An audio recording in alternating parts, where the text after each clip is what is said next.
Assalamualaikum warahmatullahi wabarakatuh. Salam guru penggerak.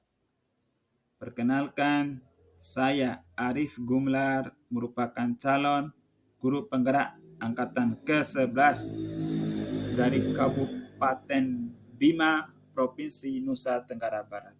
Akan memaparkan tugas koneksi antar materi pada modul 2.1 yaitu memenuhi kebutuhan murid melalui pembelajaran berdiferensiasi.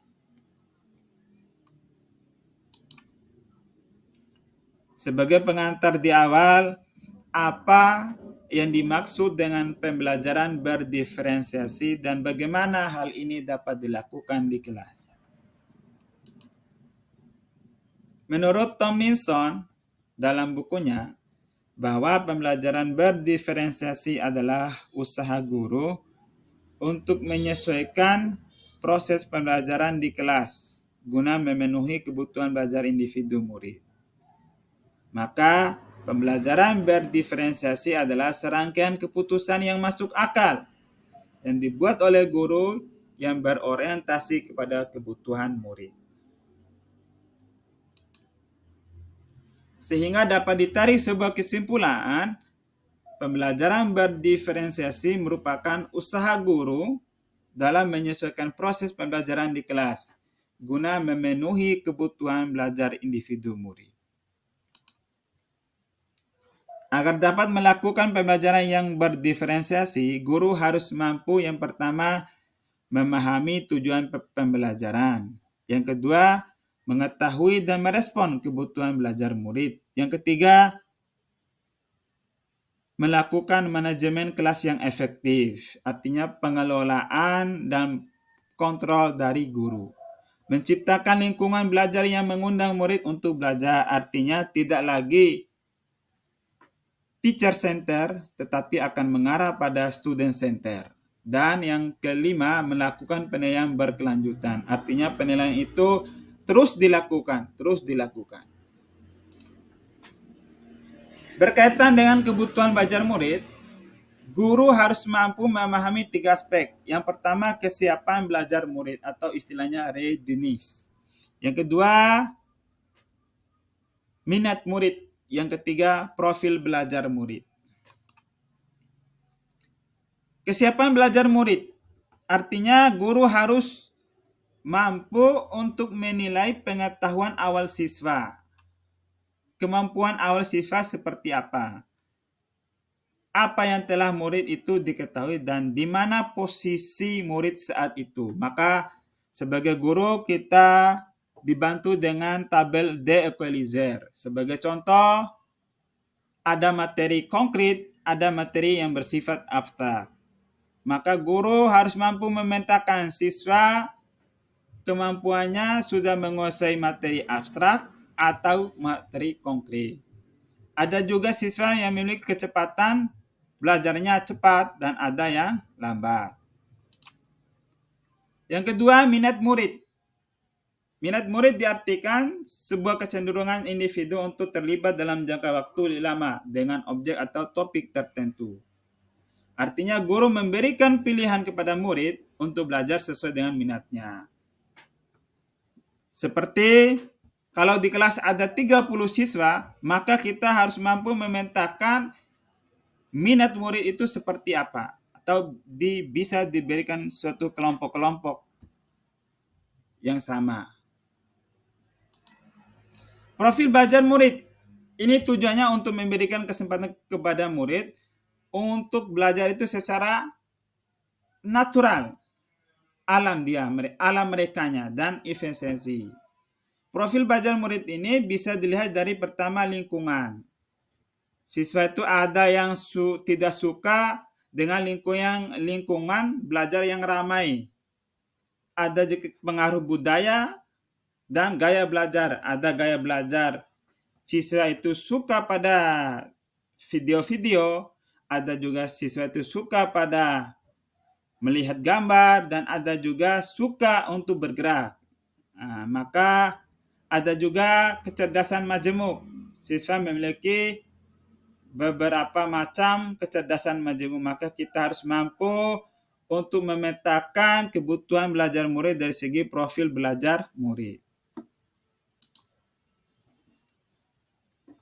Lalu bagaimana kebutuhan belajar murid? Itu dapat diidentifikasi dengan cara yang pertama mengamati perilaku murid-murid yang ada di kelas maupun di luar kelas.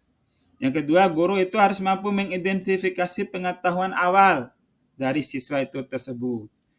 Guru juga itu harus mereview dan merefleksi terhadap praktik pengajaran. Setelah dilakukan pembelajaran, lalu dilakukan refleksi apa yang kurang, sampai mana kemampuan siswa. Lalu guru itu harus mampu untuk bertukar pendapat, bertukar pikiran dengan guru sebelum siswa itu di kelas. Lalu menggunakan berbagai penilaian formatif dan diagnostik, dan guru itu harus mampu membaca rapor murid di kelas sebelumnya. Artinya siswa itu diberikan suatu pemetaan. Lalu bagaimana strategi untuk mendiferensiasi pembelajaran? Ada 3. Yang pertama, diferensiasi konten. Itu strategi membedakan atau mengorganisasikan penyampaian konten atau materi. Konten itu semacam materi pengetahuan, konsep, dan keterampilan. Itu seperti apa? Materinya itu ada kemampuan siswa itu yang belum menguasai, ada yang masih sedang, ada yang sudah level tertinggi. Itulah guru itu diferensi konten. Diferensiasi proses, artinya strategi membedakan proses yang harus dijalani oleh murid yang dapat memungkinkan mereka untuk berlatih dan memahami konten. Artinya proses pembelajaran itu bervariasi, sedangkan diferensiasi produk, strategi untuk membedakan produk hasil belajar murid, hasil latihan, penerapan, dan pengembangan apa yang telah dipelajari.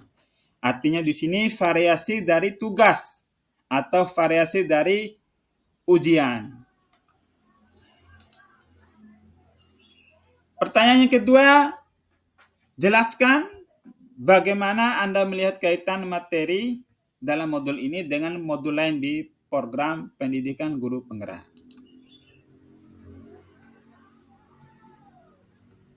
Kita kaitkan modul 2.1 dengan modul 1.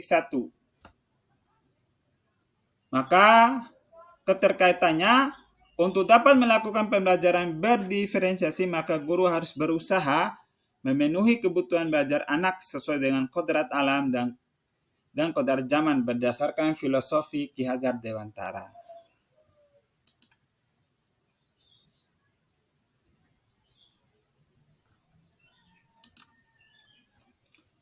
Selanjutnya, modul 2.1 dikaitkan dengan modul 1.2. Keterkaitannya, dalam melakukan pembelajaran berdiferensiasi, seorang guru harus berpihak pada murid, harus mampu untuk mereflektif, harus mampu bersifat mandiri, harus mampu untuk berkolaborasi dengan rekan guru lain, dan harus mampu untuk berinovasi untuk dapat menciptakan pembelajaran yang berdiferensi agar dapat memenuhi kebutuhan murid. Dengan demikian, seorang guru dapat mewujudkan kepemimpinan murid dengan menuntun murid merdeka belajar. Hal ini sesuai dengan nilai dan peran guru penggerak. Pada modul 2.1 dan dikaitkan dengan modul 1.3, bahwa pembelajaran berdiferensiasi dapat menjadi salah satu strategi untuk mewujudkan visi guru penggerak yang berpihak pada murid. Dan modul 2.1 dikaitkan dengan modul 1.4, yaitu dalam pelaksanaan pembelajaran berdiferensiasi antara guru dan siswa, harus ada kesepakatan kelas terlebih dahulu agar proses pembelajaran dapat berjalan dengan baik. Hal ini sesuai dengan nilai-nilai budaya positif. Demikianlah pemaparan dari saya. Terima kasih sudah menonton. Wassalamualaikum warahmatullahi wabarakatuh.